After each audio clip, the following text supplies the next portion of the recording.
The Nokota horse developed in the rugged badlands of southwest North Dakota, one of the last strongholds for the Native Americans in the battles they fought against the U.S. government to maintain their way of life.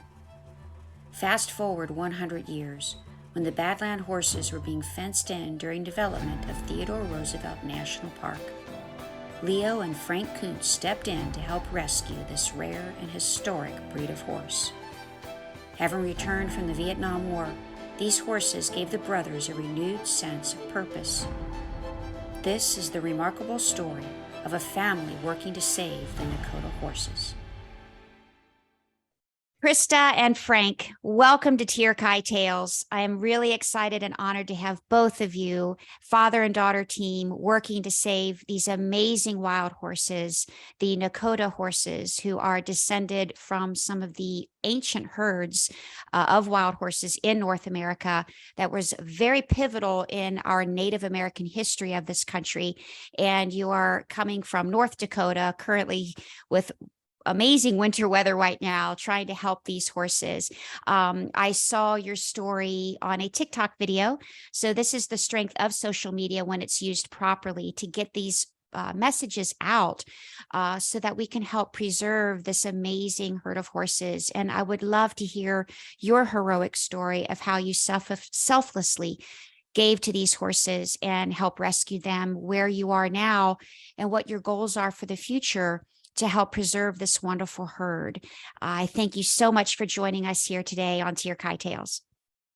Thank you for having us. Thank you. Thank you. So tell us a little bit about your backstory. Growing up, how did the family start? Frank, you start, and then, Brio, bring your beautiful gift of Krista into your life, into your story. So tell us a little bit about you and how you started, and kind of bring us up to your inspiration of loving horses. Well, I grew up in a family of 12 kids. My parents loved horses. We always had horses. And we rode a lot of horses for a lot of people. Back then it was get on and ride them. My father, I can hear him very well. Get on and ride them. You didn't start having a relationship with the horse. You just got on and rode them. But we ended up doing a lot of fun competitive things, barrel racing, pole bending, hangman's race, keyhole races. Every weekend during the summer, we'd be small communities here that were having horse shows, and we'd be there with our horses, and we did pretty good. I mean, my father was always wanting to have the fastest horses. So, but as we got older, we still always were around horses. My brother Leo, who was an ex-Vietnam vet, who sadly, and he was 100% disabled vet, but sadly he got killed in an accident here in 2018. I'm so he was sorry. very instrumental on us ending up with these horses. Mhm. We were doing a race up here called the Great American Horse Race. It was in South Dakota, North Dakota, and Southwest Minnesota. It was just a cross-country race, just like the natives would do, and just like the cavalry and the cowboys would do. Race you from here to that point to that point. Is it sort of like what was made popular in the movie Hidalgo with Viggo Mortensen? Is it that type of a race? That type, but the course was only maybe a mile and a half, mile and a quarter. Okay. But it was up and down hills and washouts and water crossings, and Wow. And we were running, the quarter horse thoroughbred types, just like everybody else was. Mm-hmm. And when these horses got to be that 8-9 years of age, when they should have been in their prime, we were having breakdown problems, navicular and just issues. And my brother Leo spent a lot of time in Western North Dakota, going to college out there in Dickinson, which is just less than 30 miles away from the Theodore Roosevelt National Park. Okay. And there were the wild horses that ended up fenced in that park in the 1950s. And so you know, we originally just picked some up to cross with our competitive horses because we wanted a better bone and a better hoof on them. Yes. And, Stronger you know, stock to handle that terrain. right. Mhm. And that was the same time frame that the Theodore Roosevelt National Park decided to change the genophenotype of that horse. They introduced domestic lines, they introduced quarter horse, they introduced the Arabian, and they also introduced a Shire cross off the Brookman Ranch in Montana, who was known for raising bucking horses. Oh. And after the park introduced these domestic horses, they realized that these introduced domestic horses cannot make an impact on that herd because it takes a stallion out there many, many years, you know, to become a herd stallion. And they don't stay there very long because they're being constantly challenged by bachelor band studs. And Mhm. so that's when the park started using helicopters and outriders, and this was in the early 1980s, and started rounding up the horses, and they targeted the dominant native stallions, the lead mares, a lot of the native horses that, you know, that were there, and you know, just systematically every roundup after that, they kept targeting and taking them out of there so that the domestic horses could make an impact. Oh, so they were essentially, like you said, changing the genotype of that herd. They were wiping out their genetic history in a sense. And they Mm. did, Oh, and they did, you know, but that took them a long time, but they finally did it just by the way they called, yeah. you know, with the helicopters, Mm. you know. And we realized back then, I mean, verbally, these horses could not speak up for themselves, you know, but, you know, physically and conformation wise, they spoke a ton, Yes. but nobody paid any attention to them because they were native horses, and there was a lot of bias against native horses up here, and anything the native had was no good except their land. Why And, is that? Why do you think there's still that stigma? you know, I, people are uninformed and and sometimes just very racist, Mm. you know. And you know, unfortunately, these horses fell in that same category. When you look at the history of the Northern Plains people and their horses, um, in the mid 1850s, we initiated policies to eliminate the native people's horses. You know, one, we're putting on reservations, so uh, they were introducing a little larger work type, draft type horse to encourage the natives to become farmers. Also, uh, they didn't want them under horses because they could flee from them, and you know, there's documented cases where the natives rode their war horses 100 miles a day, and and also when they took when they would take a village, they destroy everything. You know, they destroy their food, their homes, you know, their dogs, the people, and shoot their horses. Mm. You know, and even after they had the Northern Plains native people on reservations, they periodically send the cavalry in, round up their type of horse, tell them they're diseased, and shoot them and pour quicklime over them, or they'd round them up and start driving them to the stockyards over in Minnesota and St. Paul area. And, you know, they continued just to take away their horses, and I find it ironic that in the late 70s and early 80s, uh, the national park started doing the same thing we did to the native people's children when we had them on reservations. We forced them to go to mission schools. We forced them to cut their hair. We forced them to dress like white people. They couldn't practice any of their religion, language. You know, they were trying to make white people out of native people. Mm. You know, and that horse has gone down that same path.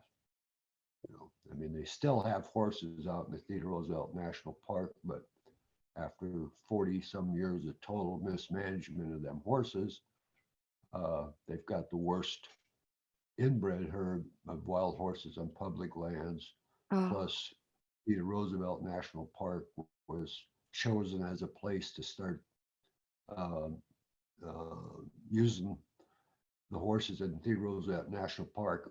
It's only about 50 some thousand acres, you know, and once you knew a wild horses area, you know, you could find them pretty easy. So they started using the drug GonCon, and we're using them as guinea pigs to find the one-shot sterilization.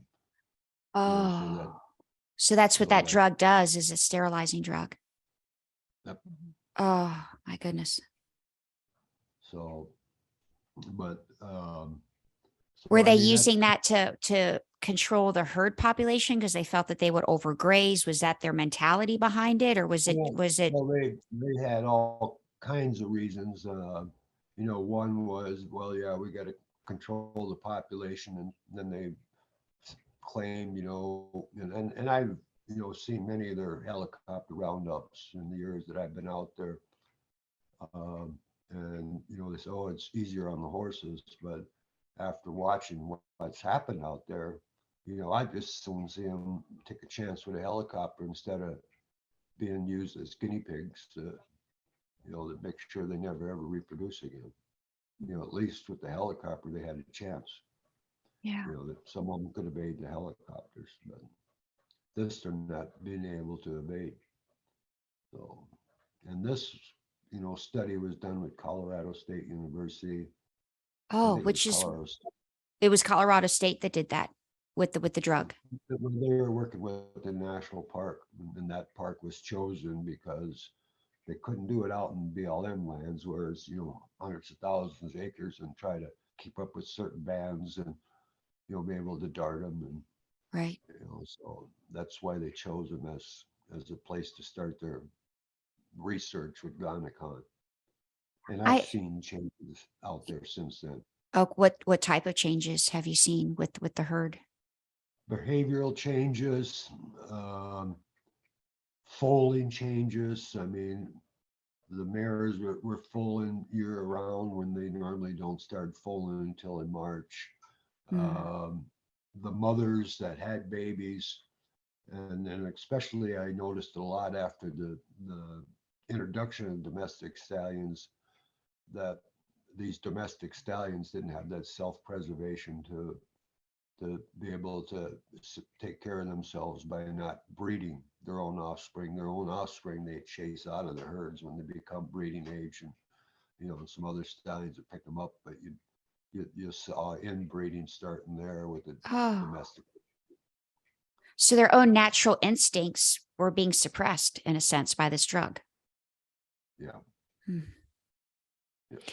And I'm And I'm just shocked by that, just because at one point when growing up, I was like, I want to be a veterinarian. I even went through college with pre-veterinary medicine. I have a biology degree, published biologist. But basically, why I'm saying that is because I always had Colorado State or Ohio State University as two potential veterinary schools that I was kind of eyeing. I even toured Colorado State with my parents one time because I was so, I'm from Kentucky, so, and I was going to go out at, which is horse country, and I was going to go out of Kentucky to go to vet school for equine medicine. And I always held them in such high esteem. And I guess sometimes, there's dark aspects to any research program in any well, university. That's unfortunate. you But again, follow the they'll money. justify it. Yeah, you follow the money. So, Mm. so the producer, GonCon, the drug, and the university and the national park, I mean, they all, it was all part of the money trail. And how is that going to benefit them? They just wanted their research papers. They're Well, essentially de-evolving a species. well, they were looking, like, say, for that one-shot drug, and the whole intention was to start using it all on BLM horses. They want, they'd have to give more than one shot, but they were, working on the drug, reworking on the drug, and hoping that the one-time shot they could find it, and then they only have to dart them once. But So now they dart them every year. every year. So in a sense, they wanted to test that drug, and they probably wanted to manage their horses on the Bureau. BLM is, for our listeners, Bureau of Land Management, correct? And they Right. wanted to maybe look good to say, hey, we're protecting America's wild horses. But in order to do that, they wanted to test this drug, but they didn't want to test it on their coveted wild horses. So once again, as in history, they used the poor Native Americans' horses because they're like, oh, they're expendable. We'll use, essentially, that's how I feel it's happened. Like you said, they're using them as guinea pig. Well, and being the Native American horse being expendable is another question. I mean, when you look at horse history, popular belief is that the Spaniards reintroduced the horses to this continent. Right. But when you start looking at things, and I'm just a horseman, I'm not a specialist, but you got to understand the Spaniards came in here like in Florida, desert jungle country, which was never horse country to start with. No. And supposedly the horse repopulated this continent after the 1680, 1690 Pueblo Revolt, when the Pueblo Indians killed and drove out the missionaries and the Spanish soldiers. And they say that's how the horse then started migrating with the gun trade up into North America here. Mm-hmm. But then you also look, there's Spanish records of the Comanches stopping the Spaniards when they were expanding out of what is now northern Texas. And the reason the Comanches were able to stop them was because they were mounted warriors on horseback. And that was in 1642, almost 30, 40 years before the Pueblo Revolt. Oh. Your northern plains natives, they all have a creation story how they got that horse, whether it be out of the swirling waters, a lightning bolt, or a hole in the ground, but Yeah. and then you look at the Nez Perce, up in the with the Chief Joseph, the fine Appaloosa, the fine mane, the fine tail. Yes. How did they develop that horse with no horse knowledge in such a short time frame? Mm-hmm. The numbers of the horses that were up here on the plains, how did they have that large number? Yeah. Because wild horses become very territorial. So I don't think they moved, they didn't move that fast. They couldn't have in less than 100 years and populate the northern plains with that many numbers. And there was a French trader, Verdine, I hope I said that right. He was in here in the 1640s up here in Minnesota, Dakota area, and wrote about horses up here, but then he went down into Wyoming, what is now Wyoming, and that's where what was called the Horse Nation, and they had horses. They had horses back then, in the mid 17th century. Wow. Well, the Aboriginal horse came from here and got to Europe on the Bering Strait. Yes. Yeah. Correct. And then it broke, the strait. Yeah. And then they were over in Europe, and then, I'll be darned, came back. It's interesting how I don't think they ever left. They ever left. Yeah. So that whole coming back was maybe more of our European way of rewriting history, you think? Oh yeah. I'll be darned. Oh, yeah. And it's crazy because that's what you're taught. That's what I was taught growing up in school, in elementary school, and even in horse books. I still have horse books for when I was little growing up, and that's the story. Mm-hmm. Unbelievable. Because, and when you were saying about what they've done with the horses and what they would do with the Native Americans, physically decimating them. Now, not only, killing families, but, the food, introducing diseased blankets, things like that.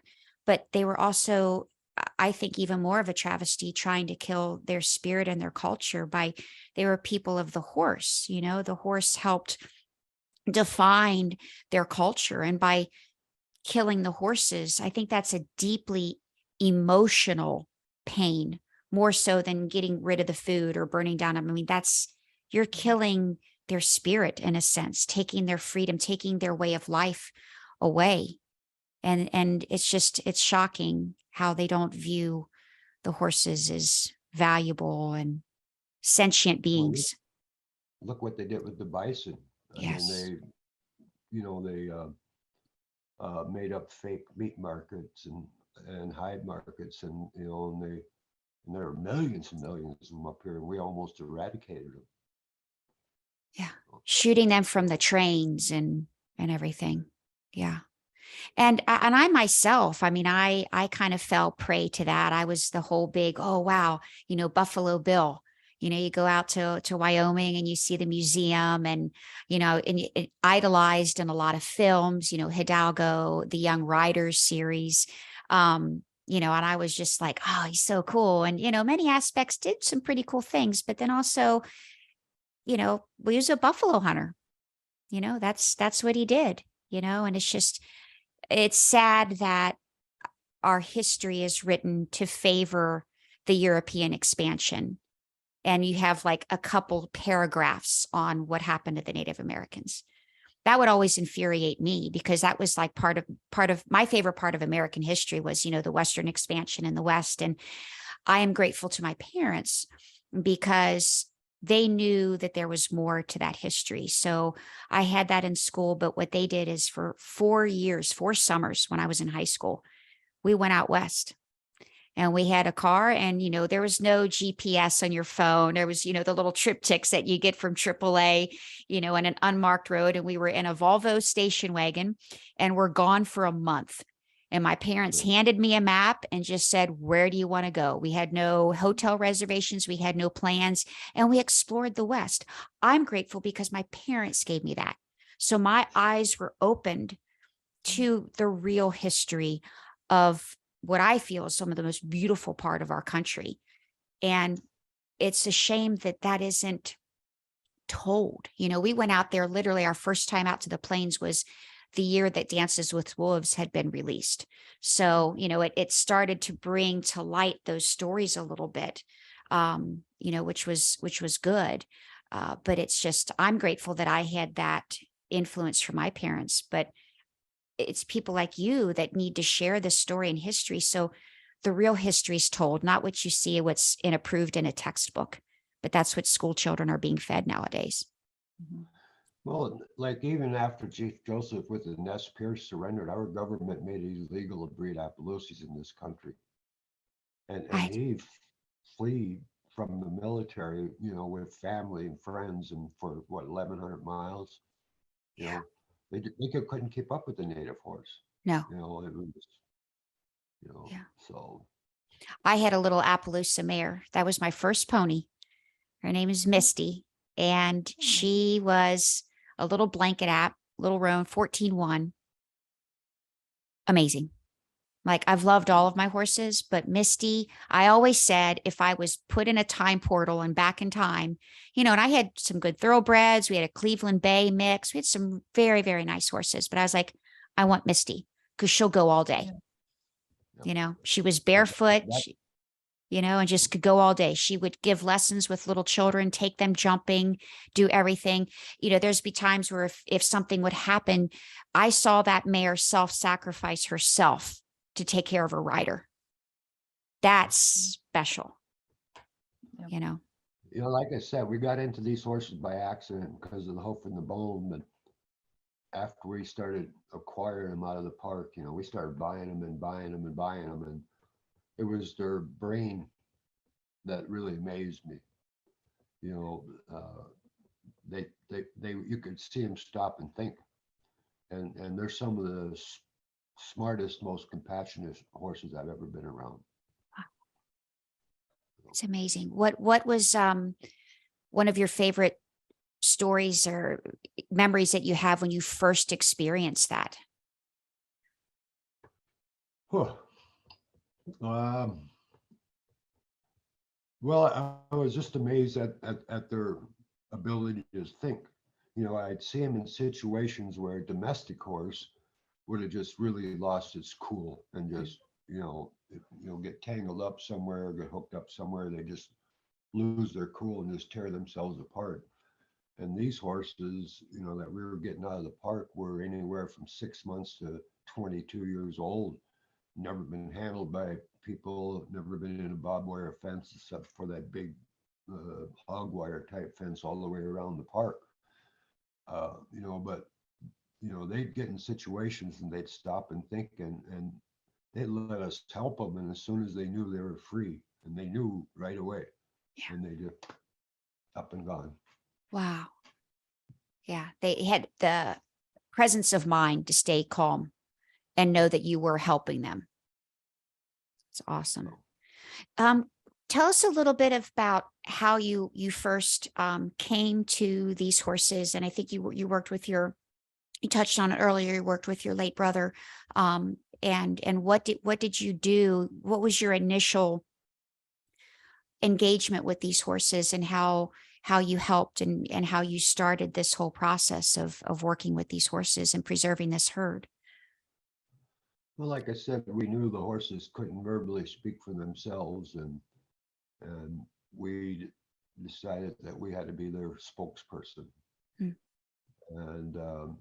And then we started doing some research, but then Dr. Castle McLaughlin, she wasn't a doctor back then, but she's a PhD in anthropology, ethnology.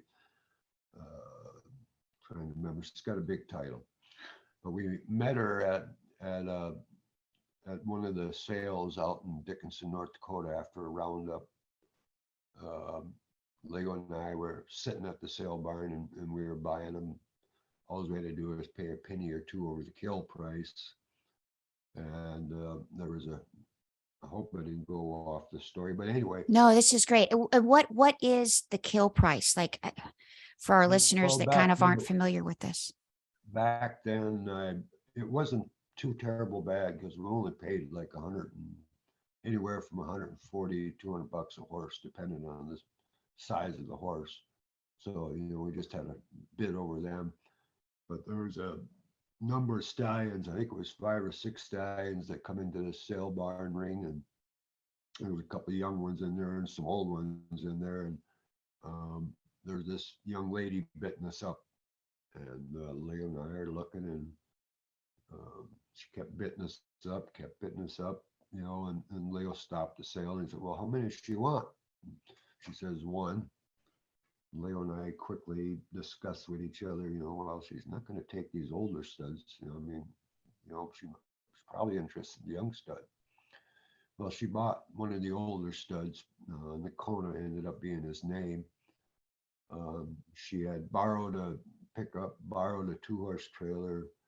I don't think she borrowed some drugs, but she phoned some drugs. She thought she had sedate him and be able to load him into that 2-horse trailer and release him in one of the, because she worked for the park at the time, she had keys to the gates, and so she was just going to release him back into the park, because she said them rangers don't know the difference between one horse and the other.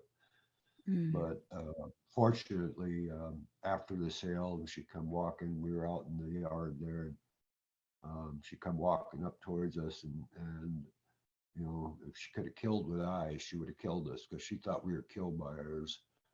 And then we explained to her what we were doing, and now she sold that horse to you, just a kill buyer, that they buy the horses to use. Is it true? Like for glue and for dog food and stuff? But yeah, they used them for a lot of things back then. Yeah. So she ended up sending the stud home with us. We ended up having a lifelong relationship. She got a grant from the Theodore Roosevelt Historical Society, and I think the National Park helped with some of it. And she spent like 3-5 years to do a historical research on these horses. Okay. And and we know they came from Sitting Bull's Warren Buffalo horses and his sub chiefs. And he Wow. was forced to surrender up at Fort Beaufort, Northwest North Dakota. Okay. And the horses were bought up by post traders Leighton, Jordan, and Henderson. The Marquis de Morris, who was the founder of the town of Medora, North Dakota, which is now the Theodore Roosevelt National Park headquarters, bought them up and brought them back to raise on a large scale. But we also know that the horse that was out there were native horses prior to the white man coming. Wow. You know. Wow.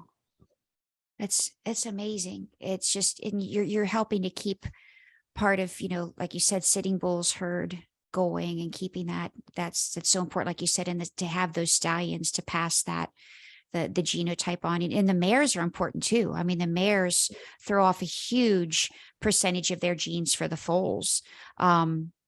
So how many horses did you first start with? And how has that gone, A how did long they grow? time. I think the first bunch we bought was something like 12 and then 52, and then the numbers vary after that. I think it was 2006 when they took out the last native horses out of that park. Wow. So so you said 2006 was when they took out the last ones from that area. Yeah. Native Wow. ones, yeah. Native ones. My They're goodness. called Call them what? Nokotas. Nokota. How did that name come about? Oh, another long story. That's what we're here for. We love these stories. Well, I feel like I let my I know. daughter. Oh, I talk am. too. I'm getting there, Krista. Listening to my dad talk. Yes. I think I hear the Krista, stories over and over again, but I will never get enough of it. yeah. Well, I think Krista, you and I are in that same position right now. We're just sitting here, just soaking it up. I love it. I just, it's a joy to watch, Frank, because I'm just to see how proud your daughter is of you. She is beaming, watching you tell these stories, and always know that. And our viewers and listeners will get to witness that watching this video. So we are all grateful for you and very proud of what you've done. So keep telling us some stories, how that name came about. Well, I've never been able to do anything by myself. If it wouldn't have been for our parents and other family members and my wife and my family that supported me. I mean, when my daughters were growing up, I mean, I had nothing. I lost my land, I lost my home because I made a choice to save these horses. So I had nothing, and I know every parent feels that their children are beautiful, but I was blessed with three very beautiful daughters that ended up being cheerleaders, and they all had to buy the same shoes. They were like $80 shoes, and I'm going, I can't afford that. And why do they have to be the same? I mean, they're white shoes like the rest. And it always bothered me that, that they had a, not sacrifice, but not do with a lot of things. I mean, when they'd go to a game, they were lucky to have a couple of dollars in their pocket for, especially away games. A lot of times I had to borrow them a couple of dollars from my parents. But later in life, they told me that's one of the things that they really loved about me was that I had a passion, and I stuck with it. Yes. So, yes. All right, back to how the Nakota name came about. Well, we had been fighting that park, since the late 70s, or actually, yeah, late 70s, early 80s. And in the early 80s is when they started using helicopters and outriders to bring in the horses and get rid of what they wanted to. And we kept, in 89, when Dr. Castle McLaughlin's historical study was finished, we thought, wow, I mean, this is going to help. It didn't mean nothing. They didn't pay any attention to any of it, So we figured, well, we're going to go to the state legislators and get these horses declared the state's area honorary equine, for the role they played in history and, and just because of what they were. We figured, well, maybe that would help us with a little leverage with the Theodore Roosevelt National Park, which is in western North Dakota. And we used to call them parkies, at first, but then my brother Leo just put North Dakota together because we didn't want to favor any individual tribes because it was all the natives, people horse up here. So we just combined North Dakota and called them Nokotas. I love that.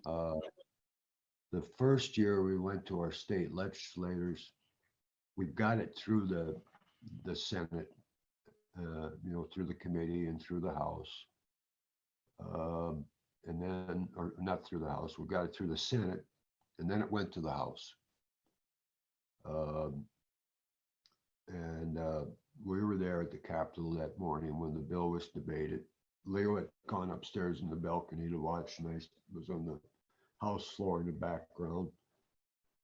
But the horses were called mongrels, mutts, jackasses, and just, they made fun of them. Leo and I were called scam artists, hoodwinkers, wannabes, and we were just trying to financially benefit from a bunch of horses we bought, that were costing us money, and we wanted to make money off of them. When we, needless to say, we got defeated in the House that year. And my brother Leo was coming down this from the balcony, coming down the stairs. He looked like a whoop dog.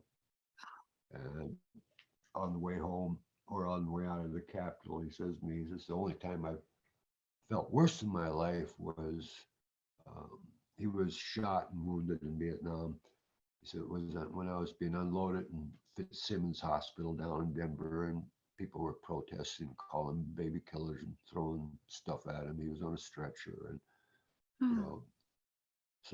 but we went back in '93 and we got it passed, but it wasn't because of the merits of the bill. It was passed because of politics. Our friend was and I'm not Republican or Democrat. I'm not a big politician fan, period. But our friend was a Republican that introduced the bill, and one of the Democrats made a comment about wasting, the House Representatives' time on such a frivolous thing, and that pissed off the House leader, Republican leader, and there was a break right after our bill was voted on, and they decided they're going to bring it back and revote it just to prove that they were right. It wasn't on the merits of the bill. It was just a political thing. Yeah. And that was kind of and Chris and I were there again in 2013 with a resolution, and that's another long story too. Oh my goodness. You've put up quite the battle for these horses. Krista, tell us a little bit about, what it was like growing up with all of these wonderful horses. And, a little girl always dreams of having a horse in her backyard. And you actually did, which was so great. And I see the pride that you have for your father. And I know too, I had two wonderful parents that supported me and my sports at the time. My parents always joke, they're like, you pick the two most expensive sports, gymnastics and then horses. But, and they were of limited means. And I think I can maybe perhaps speak for your feelings too, when I think it meant so much more to, I believe, you and myself, to have parents that were of limited means, but still found a way to make it happen for us to follow our dreams. And it made us work even harder for it than maybe someone that came from, more money or whatever. And parents could buy them, the fancy horse or the nice leotard or whatever, or didn't worry about paying for the coach's tuition and stuff. So it gives you that drive to be more successful, because you know what your parents are sacrificing out of love. And there was a pride to it. I know that's how I feel. And I can imagine, not to speak for you, but I'm sure we can very much relate on that aspect. And what was that like growing up, with your dad and this amazing journey that you both are on? When I was younger, I had a lot of mixed feelings. Okay. I felt very lucky because we had all these horses. It was a dream every time you woke up and got to go out to the pasture. But as a young child too, you always felt that maybe he was choosing them, and that it gave me such mixed feelings. But also when I found myself in my lowest points and I was gonna run away, I would pack up my stuff and go stay with the horses out in the that's as far as I could get. And I knew that they would take care of me. So I didn't know until I was older, a lot of the story behind Dad and the horses. It was something he never wanted to burden us with. Um, and he felt, and I know that he felt too that he was taken away from, he thought he was taken away from our childhood, from activities or things that we could have experienced, but couldn't because we just couldn't afford it. Um, so he didn't, and this is probably not even 10 years ago. He has finally opened up on what the horses have actually done for him. Hmm. Um, and they saved his life coming from the war. He felt like he was nothing. He did horrible things over there, and he knew that this was something that was right and just to do. They didn't have a voice. He needed to be the voice for them, and this is just, he was going to do it. And when you're younger, you don't, he could have told us that and we still would have brushed it off. But when you're older, you learn to appreciate more things, with, and knowing what the horses did for him. I don't think he would be around maybe if the horses didn't save him. Yes, So I understand. That's amazing. They provided you with a purpose. Would you feel, Frank, that they gave you that kind of renewed sense of purpose? yeah. And I don't think we would be here because he Yeah. wouldn't have been here. Yes. Wow. That's amazing. And I hear a lot of wonderful stories about um, the horses that can be used for our veterans to help with that. I had one of my mares that was one of my hunter equitation horses that became part of a project to help veterans. And she was there. They'd all come out there like, we want Jess. We want little Jess, and it was just in her retired years, she was able to do that. And it's just, it is a beautiful thing that what the outside of a horse can do for the inside of a man. They are pure, they are innocent. Uh, they look at you with their eyes and they read you and they know, they sense it, they feel it. And that's something as humans that we lack. They fill that Well, void. and horses are very honest about the communication, especially these horses. Yeah. There's no lying, conniving, backstabbing. They're honest. Yes. And I've always said, it's too bad people can't be more like that. Agreed. Yes. I find myself making so many faults and so many sins and things like that. And I'm just like, oh, why did I do that? Or what was I thinking? Or I wasn't walking in their shoes and I wasn't looking at the other side of it. I sometimes I'm Irish. I have a temper. I make a knee jerk reaction. And then I'm like, what did I do? And then it was just like, I'm lucky that I'm around uh, horses and dogs and good friends that like, or keep me in check, but it's like what you said, Frank, those our animals are so honest that I need to listen to them more and how they react to things and how forgiving they are and how honest they are. Yeah, I think it's a great emotional, psychological check that we all need. And I myself need to focus more on that. Take us a little bit through a day in the life. What is a typical day like for you working with the horses? What type of chores need to be done? What type of expenses are you facing? Let's kind of get into what aspects we can help teach our audience about that you all could use help with to help preserve these horses. Well, all through my life, ever since I've been involved with these horses, we've always lacked enough money and enough resources, whether it be land or, good enough equipment to work with, but you've always, found a way to do it. Um, so, like now in the wintertime, depends how cold and miserable it is, if I can get out there, some days it takes me all day to feed. I'm fortunate, well, Krista can't be here, she lives 3 hours away, but she's here a lot anyway. But I've got Jennifer and Austin that are here helping me right now, which I'm very fortunate. I'm going to be 72 years old. I can't lift. I can't do a lot of things I used to do, Sure. you know. But the horses are But keeping you young. You're 72 years young. yeah. Many days, especially on the day I don't feel 72 years young.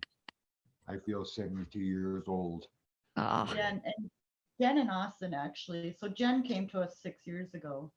Um, we've had a Dad has saved more than just horses. He has taken in a lot of people that they don't know where they're supposed to be, or what they're doing. Some people are in the lowest points of their lives, and they come out here, and things change for them. So Jen is one of those people that she came to us by accident, and she has been here ever since. We can't pay her. We can give her a roof over her head, food sometimes, and that's what she works for. but you've given her something more than money. You've given her a And she keeps purpose. telling us that, yep, she keeps telling us Yeah. that we saved her life. Well, So she come from a very abusive. abusive childhood, very abusive, well, sexual, drugs. Uh, but you know, there's been a number of people that I've had here, and it's helped them change their direction in life. You know, from not so good to a lot better. You know, and it's like I just keep telling them. I mean, go spend some time with these horses. They're honest up front, and they read you. They read you well. I mean, Yes. if you're going to go in there angry, and if you're going to be troubled, I mean, you're troubled and not angry at them, you know, they'll come up and start smelling you, and, you know, being close to you and things like that, you know. Yeah. But, They you know. know, They absolutely know. especially these. I mean, I've, you know, we've had children with autistic problems, handicap. Uh, I dealt with a lot of, and mostly I've been around a lot of women that had a lot of bad issues in their, you know, whether it be sexually, verbally abuse, or you know, drug abuse and things like that. And you know, I forget where I was going with this. Just how the horses have made an impact. How Krista brought up the horses saved you. And then you are passing that forward and helping to save others through these horses. So, you know, it's been an interesting life, and it's things like that that, you know, make it more than well worth it. But, you know, you continue to struggle to save these horses. You know, I've had a lot of major changes in my life here in the last year or less. So we can discuss that later, but I just soon let Krista finish her talk. Oh, yeah, just daily chores. You know, he's feeding about 185 horses a day. Okay. So it takes it's a day's chores of work. So Yes, it's I can relate to that in an eventing barn. You know, we have a pretty big, good sized barn, but you know, we have 33. Now that sounds small to Yeah. you, but I know the work that goes involved in 33 horses, you know, just the Mhm. morning feed alone, just for 33, not to mention you said 185. Wow. So how much hay, how does that work? What do you feed, you know, for all of our equestrian listeners that are like, how do you manage 185 wild horses? Well, from a lot of experience, you know, and right now right now I've got most of them in my corrals, which I don't like doing at all, but I've been put into a situation where that's the only place I can go right now. But I rent some pastures, but pastures are hard to find around here, especially because you got horses. There's a lot of landowners that don't want horses out there because they're going to destroy their land. They're going to wreck their fences. They're going to pull the grasses out of the ground by the roots, but they don't pull the cow will do it, but a horse won't. In fact, a horse and a bison are some of the only two animals that will reseed these native pastures. through their manure. I'll be And, darn. and unfortunately, because of government farming programs, we lose so much of the native grasslands up here. I mean, they go and spray it down and kill off 100,000 years of growth and Mother Nature's work. And in a matter of a couple hours, they killed off 400 or 500 acres of native grasslands. So you're seeing less and less monarch butterflies. You're seeing less and less meadowlarks. You're seeing less and less bumblebees. You're seeing less of everything. That I grew up as a kid seeing. So, but yeah, it's a job. There's a lot of days I get frustrated. Machinery really frustrates me. I haven't got the greatest machinery, but I can make it work. Some days it takes me all day when it's 20, 30 below, the wind blowing, to get it to run, Yeah. And when it's that cold, things break pretty easy. Metal break, stuff breaks easy, or machinery don't want to work at all. So then you got to improvise what you have, try to get the bales pulled in either with a pickup. I've got a side by side that I've had not that awful long, and then you manually cut get the string or the twine or whatever cut, and then you got to manually unroll them, and you figure it out. Yeah. So You you get that, make it work. make it work, get the hay spread out there for them.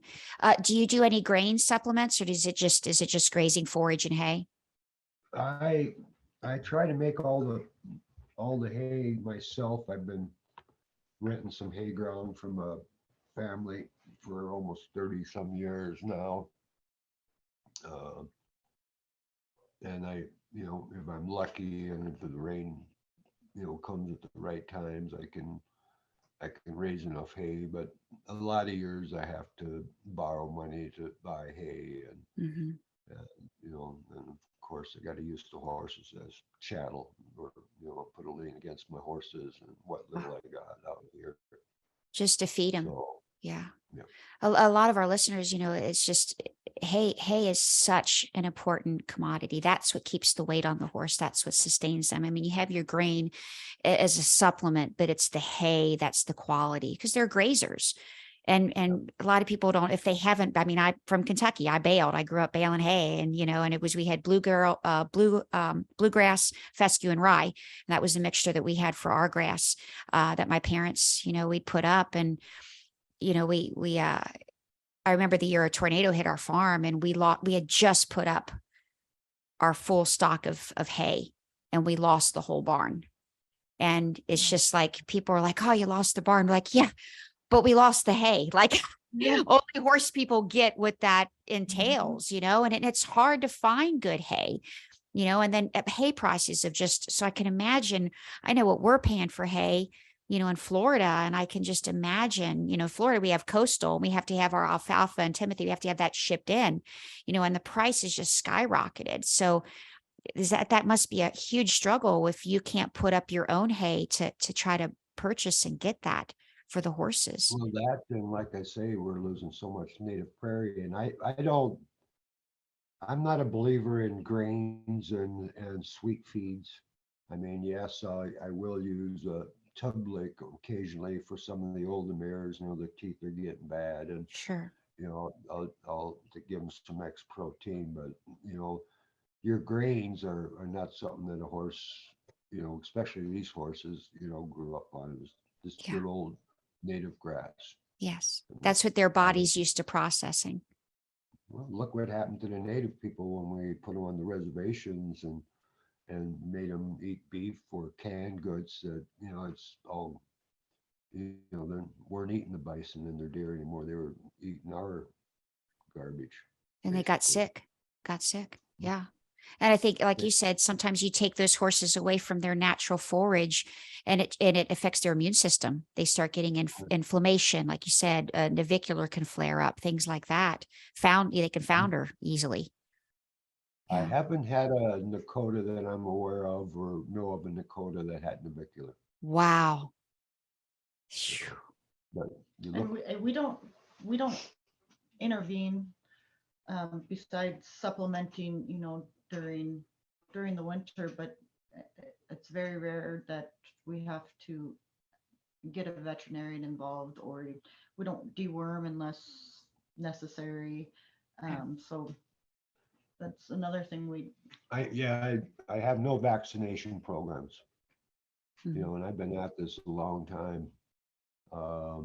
And deworming, in the springtime, in summer when there's native grass, if you got enough native grass, and there's certain plants or what some of them people would call weeds. And if you watch these horses, there's certain times when they're going to either pick the flowers off that weed or another weed, and it's all they know what they need. If they have Yeah. access to it, Yeah. they can take care of themselves. So you're helping to preserve in your husbandry of this herd, you're helping to preserve their natural way of life. You are keeping them, they're having the human interaction, but you are essentially keeping them as wild horses. You're letting them live as wild as they can with the resources that you're given. Yeah, but I keep running out of them resources. Yeah. Yeah. And I think, for some of our listeners that aren't familiar with, some of the different husbandry things, I think that's so great that, you aren't, you don't have to do the vaccination things. You aren't doing the deworming because, they're not coming in contact. Like with a lot of our sport horses, we're traveling, we're shipping them in and out of barns. They're coming in contact. I mean, we have our quarantine systems for the horses that are coming internationally or when we fly out, but, we're constantly coming in contact with other horses.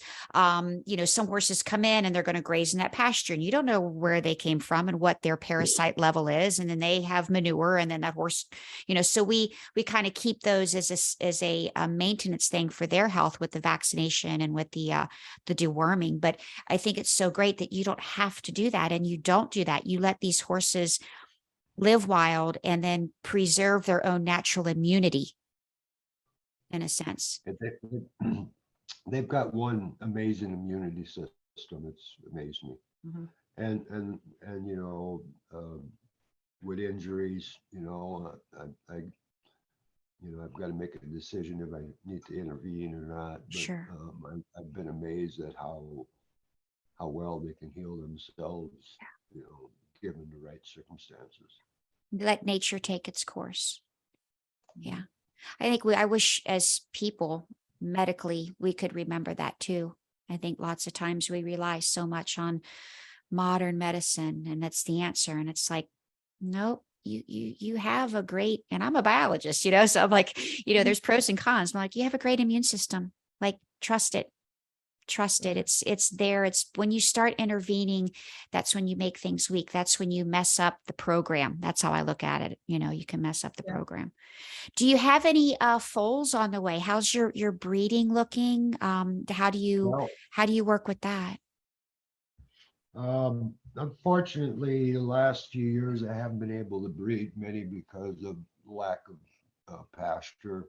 Okay. But I shouldn't be getting any foals until late April, early May. Uh, but I wish I could be breeding all of them. I mean, there's so few of them left in this world. But Yes.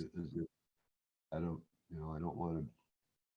I'm overloaded already, and I don't need to overload myself. I have to Right. own a lot. Yeah. To be fair to the And horses that you currently have. Yeah. and How many foals are you expecting this spring?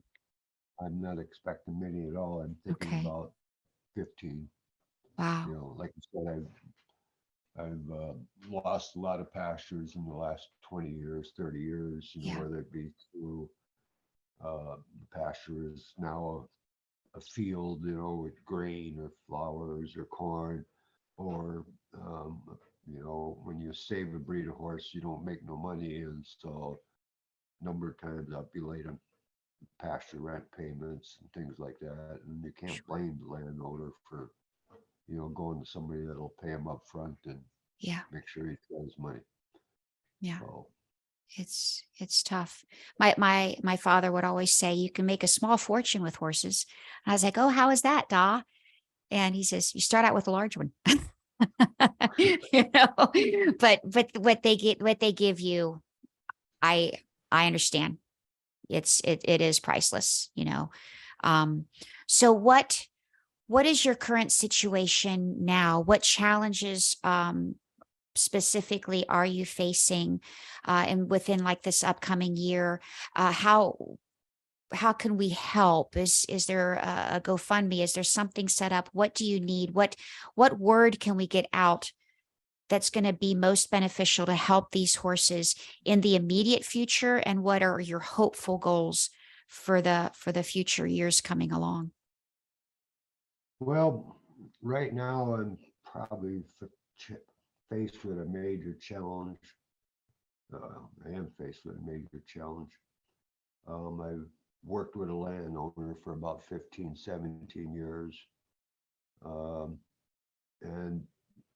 in 1999, Leo and my wife Shelley and we realized that we're not going to be able to, do this job ourselves. So we created the Nokota Horse Conservancy, a nonprofit. This year I was, long story. I don't even know when we get into it, but this year I was forced off the land of the landowner I've been at 15, 17 years. Every fall I go out east, and I go out to promote the horses. I do an equine affair in Massachusetts, and I have a number of other speaking engagements I do while I'm out there. And the mares were moved to a sunflower stubble field with very little native grass. And before I left, I asked the landowner that, to make sure he supplements hay, but when we're feeding the horses, and it was our own hay, but when we're feeding the horses, he goes from about $250, $260 a day down to $50 a day. Mm. I had to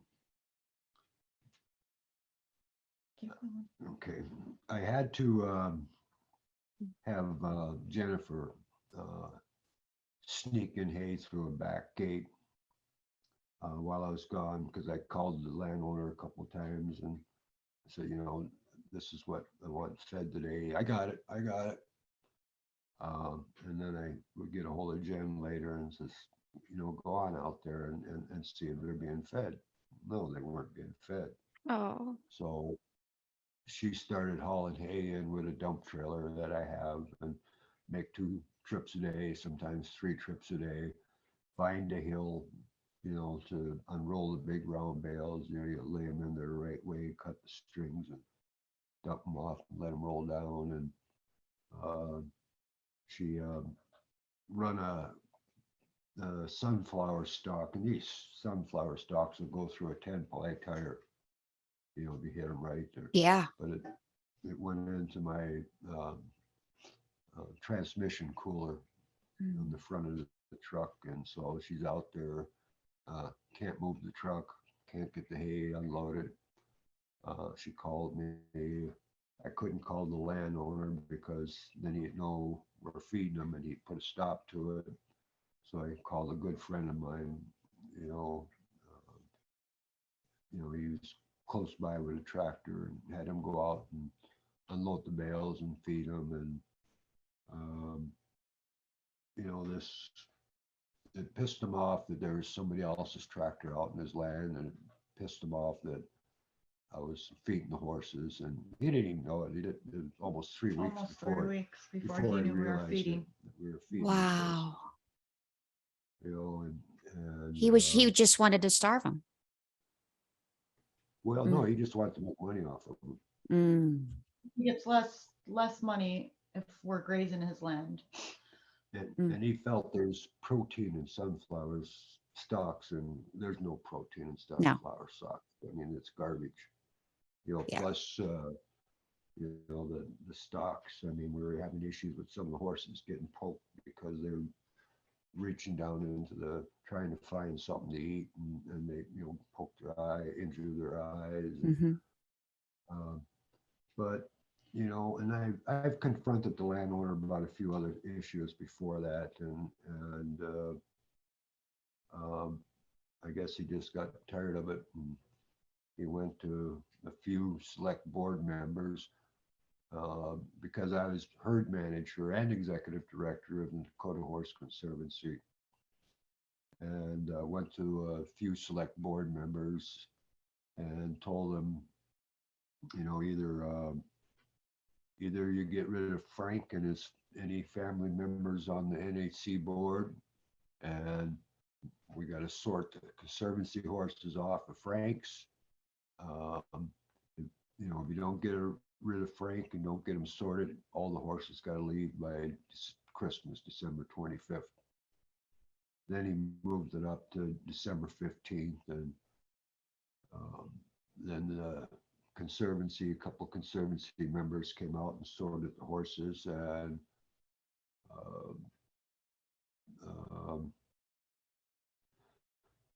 I had the horses on his land in a small fence ever since then, but I've been out there feeding them.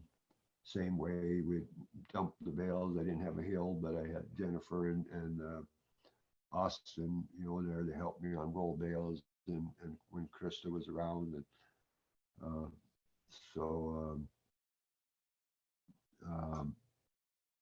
yesterday we pulled all the McNairs out of there and brought them here to my place out here. I've got a very small place, but it's like I didn't feel that they were safe out there.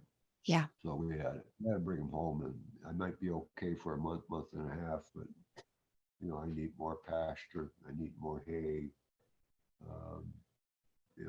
I need a lot of things for these horses. And so we essentially I was on the board. Yep. Dad was the executive director. My stepmom was also secretary, and they all pretty much bullied us off. Lots of scare tactics were used. It was sad. This is the first time since its existence that nonprofit does not have one of our family members on it. You founded it. Mm-hmm. Yeah. And it was essentially forced out of your hands. And his herd manager fee, so he cared for the Conservancy horses and ours, and that herd manager fee that was paid for him for that kind of at least got him by to care for the entirety of the herd, his and the Conservancy's. And I mean, even just separating them like that is destroying social structures and families. Yeah. And mm-hmm. So it's sad. Yeah. Yeah. So, it like you said, it's disrupting the structure of the herd and what you're trying to preserve. Yeah. What kind of equipment, not only do you need land, you need pasture, so do you need to be able to perhaps invest in is there some nearby land that is for sale or that you want to stretch, or how can you get more land for these horses? What would you need? Well, I need a lot of money because land prices have gone ridiculously high, and they continue to go ridiculously high. Right now, some of my bigger concerns right now is come spring, when it starts thawing, my corrals are going to be pretty miserable. Mud. And I promised these horses for many, many years that one of these days I'm not going to, and last year, some years I didn't have many in the corral, just older ones and things like that. But, I've been promising them that for many years, and now I got them all in my corral. It was a hard day yesterday, pulling them all back and not enclosing them. It's the safest place for them right now. Yes. But I just kept looking over at Dad, and you could tell the emotion on his face. And even though it was really a relief to get them home and in a safe environment, you could also see the sadness on Dad's face. And I think he looked at me and looked at the horses several times, and he was so down on himself, and just, I promised them I would not do this to them. Yeah. You feel defeated. Yeah. But you haven't, And I Frank. know- You haven't. And You it's know, not you so much our feelings that matters. It's The the horses. horses are suffering yes. again. Yes. We Yeah. can suffer. That's fine. We've Eh, been yeah. through it. Yep. Yeah. That's that my parents always taught me. You feed your animals first. You know, Yeah. you go without the food, and we'd have spam for dinner, but our horses had Mhm. good hay. They had everything that Mhm. they need, you know, and that's important because they're innocent. You know, you are their stewards. So Frank, you have not broken your promise. You are doing what is necessary. You haven't, you know, I'm as an outsider looking in, but I see this, I understand the struggle because I've been there with horses. And you'll do everything for them. You have not broken your promise. You're saving their life. You have to do a temporary fix right now, so Yep, that very hopefully temporary. you can continue to live that promise for them. And they, like you said yourself, the horses know, they know you're helping them. And that's the best thing to keep them safe right now. You'd rather it be hard on you and easier on them. And No, you're doing that. It's going to get tough on them. Yeah. But we'll get, the only thing I can tell him every day, I mean, yesterday was, we're going to get through it. Yep. We always have, and we always will. Yes. Because Absolutely. it's what's right for the horses, and Mhm. we'll never stop as a family. No. And that's the one thing that we know is always a constant. Yes. We And may not the have land constant or money incoming as a constant, but we have each other, and that's yes, you have family. Mhm. And these horses are your family. They're your children, and you are going to be able to provide for them, and it will happen. You know, I have absolute faith in that, and I'm excited that we get to get this story out so that the truth of the story of these horses and the hardships and the challenges that you're facing is going to be told. People are going to hear this truth. And then we hope that we'll be able to rally to your cause and to be able to get you some assistance there this year and get a full foothold. And that's so important.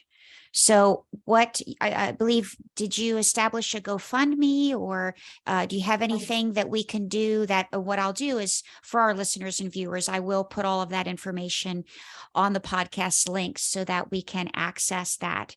If there's any way that we are able to help you and get the word out for these horses. Yeah, so we put a GoFundMe together.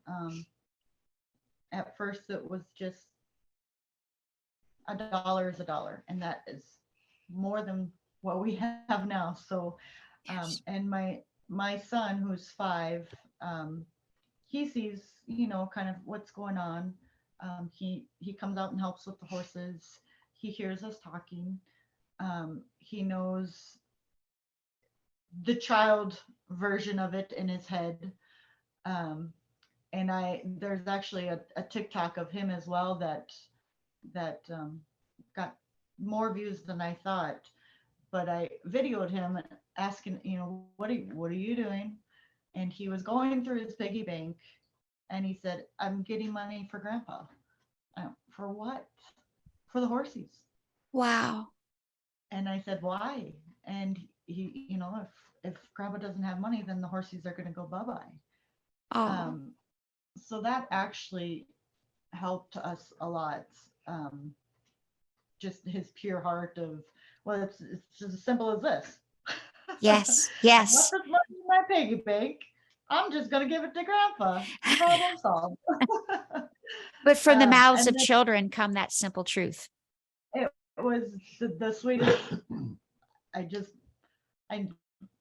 The heart on that child, I think he gets it from his grandpa. But so that kind of helped our GoFundMe. We reached our goal, which was a smaller goal that I just thought it would take years and years and years to get to this goal. We reached it in about 2 weeks. Wonderful. But the money we raise, it really only puts a tiny little dent Yes. into the diesel fuel goes to making hay, the diesel fuel to feed use the equipment to feed, and the hay itself, electrical bills out here to keep the water troughs open so they don't freeze over, Yeah. to fence wire, corral panels. So it does put just a tiny little dent, which is like, I was in awe. I could have never imagined that many people would come together for just because they wanted to do something great that day. And so we do have this GoFundMe. We've never been able to identify as ourselves. So we're kind of starting over in a way. We've always identified with the nonprofit that he founded, and Right. We were never able to say, kind of Frank's herd, or it was always, if you want to buy a Nokota, you buy it to go to the nonprofit. It just seems like the best situation. So we are starting over as our own entity in a way. Okay. So we just did a Facebook page. I'm not the most techie person, so this takes me a while. I have some TikTok videos that take a while to always make. I'm on the verge of making a website. I get a lot of questions of, do you have any horses for sale? And I keep saying, if we were in the business of selling horses, I think we'd be in a lot different financial situation. Sure. We are preserving and saving a herd. We do have some for sale, and those will go on the website, but we're not. Yeah. We're not selling. No, because then yes, that would help financially, but that's defeating the purpose of the preservation of the herd and the genotype and the phenotype, and keeping that heritage alive. And that takes work. I mean, you are preserving basically a living museum in a sense, and people need to find value in that. Are there ways that maybe, I'm just thinking, like, I don't know how, close nearby schools are that, maybe you could offer, like, thought about maybe bringing, like, when the weather's good, like school children out and educating them about these horses, and, maybe setting up, maybe that might be a possible way of trying to, like, doing like small, like not a tour in a sense, but, kind of like maybe an experience where people can come out and kind of like, see these horses. And Frank, your history is amazing. Like, you're like a history professor. You don't see yourself as that, but I learned so much from that. You have so much to share of true history that's getting lost. That maybe, could be something that might be able to do. And then, people can like bring donations. It's not like, whether you don't want to, like, hey, we're going to charge for this to do a tour, but that might be a way to raise awareness or something. I'm just thinking off the top of my head right now to get this word out. A lot of that with the nonprofit. Okay. We've put all of our time and effort into that, and just, cutting the cord now. We have ideas of possibly just kind of doing our own thing, and bring people out, because that's the best thing. You fall in love the minute you step foot out in that herd. You're gonna fall in love. We're thinking of doing some vlogs, I think they're called, or lives maybe. We're not sure how to go about that process yet, but even just and then even maybe online. We have ideas. It's just right now our main goal in the middle of dead winter with the weather that it is the horses. Yes. And when we get that little time to think of other things to do, we jot them down and let it brainstorm as we're caring for the horses. So absolutely, just something, future ideas to kind of start germinating. And I mean, I know TikTok, you said the videos, like I scroll through TikTok. I'm like, unfortunately, sometimes more than I should, one of those mindless scrollers, but my whole scroll is like dogs and horses.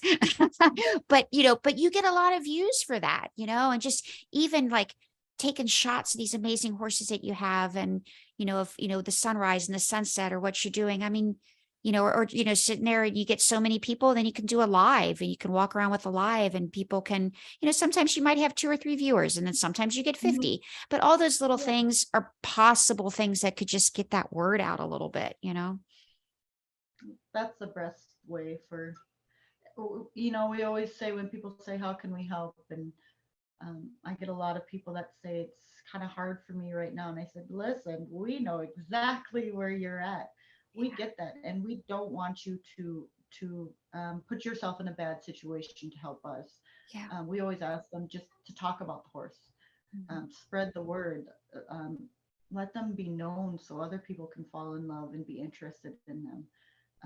We have a lot of short-term goals because we need those for the survival of the horse, and we live day by day.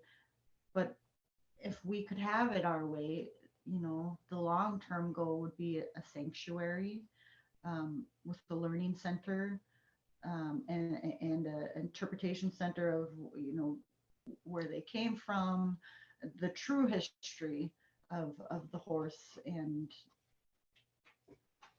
Well, one of our goals when we first put this nonprofit together was to get these horses back to the native people. I've got my brother John Eagle Sr. He's a Standing Rock's historical preservation officer. He owns a number of Nokotas, but unfortunately, Standing Rock's a very poor reservation. They, have no infrastructure in place or money really. Also, a lot of the land on the reservations is controlled by the Bureau of Indian Affairs, whose rules and regulations are pretty much guided by the same as on national grasslands and things like that. You can't run a bunch of horses. I think you can only run maybe 6 head of horses per 160, 200 head of cows. There's no way that they could open up a bunch of pasture just for horses. They'd have to get some laws changed, and that'd be federal laws and BIA laws. So to this day, the Native Americans are still forced to live by the U.S. government regulations. Pretty much. Oh my goodness. Oh yeah. Even though they're a sovereign nation, but their land is pretty well managed by government, through the BIA. So it's sad. That makes me sick. That would be the best places is to give the horse back to the people. To their people. Yes. To the people, and set up an interpretive center, make it a tourist attraction, and they could benefit from them but help the children relearn the horse history. Yes. There's a lot of trauma on the reservations, and help some of these people try to reconnect with themselves through the horses. I think that's the key, Frank, reconnecting with themselves.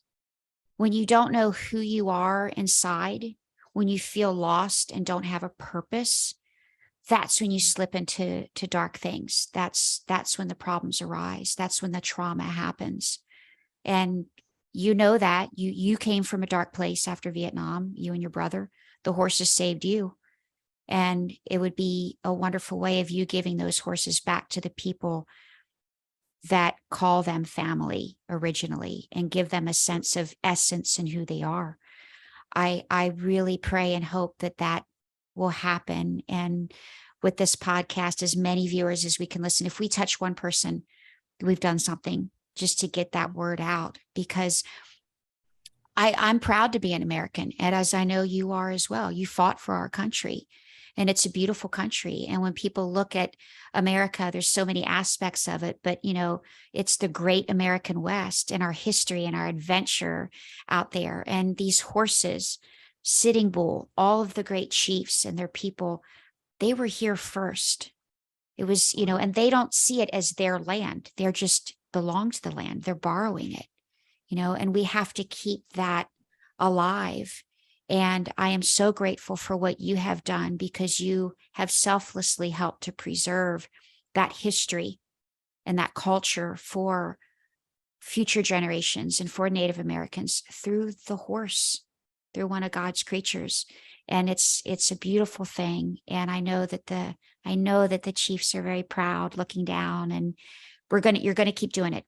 You're a fighting family, and I will be there to fight beside you and help any way that I can. And I just want to thank you for joining us here today. And before we end, is there anything else that you want to add? I wanted to take that time to say thank you on behalf of America's history for helping to preserve a very vital part of it. Thank you. Well, thank you for that. I could go on for hours about stories and working with, we're trying to get this national park to do the right thing and trying to get our state government to do the right thing, but That's why I listen. If I listen to his stories, so somebody can learn from them. He's not the youngest anymore, so I better start learning now. Krista, write them down. Write them I down. will. You could write a book. The Mhm. stories I- there. That's what matters. That's passing these stories on. That's the journey. right Yeah. now, the way I feel, I think I could write a better book on how not to save the breed of horses. Oh, You you are doing wonderful. It's the hard struggles that come. It's when most people give up, and you're not giving up. You're a fighter. You fought for the country. You're fighting for our horses. And it's this, just because it might seem like if it seems like it's the end and it just doesn't feel right, then it's not the end. It's not the end of the story yet. The story's still being written. So keep up the good fight. I hope the end is best for these horses. And, I wouldn't have to do nothing. I mean, with my 100% disability and what little Social Security I get, I bring in right close to $4,000 a month. I've been using my disability check, from when I first got it, because 1993, I lost my home, my land. I had an FHA loan, and we were feeding horses, so I didn't have nothing to sell. And FHA didn't have a sense of humor about not making payments, so I had my land sold on the courthouse steps here in 1993, and that was very tough on me. I didn't know which direction, Shelley and we didn't know where we were going to go, what we were going to do, but the horses are still here. Yes. So that's. You're finding a way to make it happen, Frank. But I was a lot younger then too. I work all day and night, finding hay land that I could make on shares, and I was a lot younger, but I'm getting older, not younger. About But the only thing that might be getting any better on me is my mind, I hope. that's what matters, because you're keeping those stories alive. And Frank, you're doing more than most 72-year-olds do. I mean, they could only dream of doing the amount of activity. People don't know the amount of work that goes into the hay and the barn work, the amount of physical labor. I mean, people go to the gym and they do like a 30-minute workout, and it's like, spend a whole day on the barn, spend a whole day busting frozen water buckets. Yeah. 20 below. And then see, put your little calorie counter on that and see how many calories you burn, but it's keeping you young. A lot, because I'm down to the same weight or less than when I come back from Vietnam. Wow. Well, he